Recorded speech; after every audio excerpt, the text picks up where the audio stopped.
Power through surrender is a natural next step after acknowledgement. After we acknowledge our truth and our stories, we have a lot of options for how we can respond to these feelings and memories. Power through surrender is learning the difference between what we can and what we can't control in our lives. I think of the serenity prayer that is often used in 12-step programs. Grant me the serenity to accept the things I cannot change, courage to change the things I can, and wisdom to know the difference. When we have a clear picture of what we can and can't control, we have the freedom to do two amazing things. First, we let go of putting our time and energy into trying to control the impossible or unnecessary. And second, we use that time and energy to take action where we really can make a difference. We can redirect our efforts to bring positive change into our lives. An example that comes to my mind when I think about this strategy is a powerful healing story from my grandfather's life. My grandfather was a Holocaust survivor during World War II. He was part of the anti-Nazi resistance movement, but was eventually caught and taken to Auschwitz as a political prisoner. He witnessed and withstood torture and abuse regularly.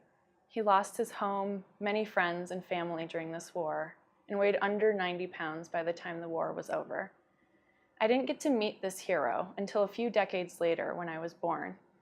I grew up knowing that he was a prisoner during the war from his stories and from the prisoner number the Nazis had tattooed on his forearm.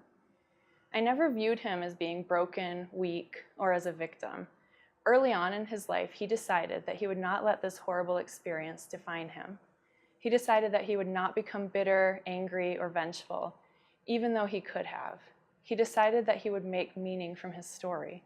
He was the kindest, most loving, and strongest man I ever met. He had to accept and grieve the losses of his friends and family to be able to move forward with the rest of his life.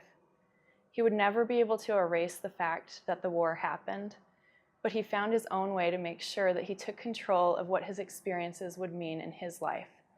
He would share his story with anyone who was willing to listen in order to build awareness and to teach about the consequences of war and ignorance. He also chose to live his life in peace and kindness. And through his example, he was able to teach many people that it is possible to put your broken pieces together and come out more beautiful in the end.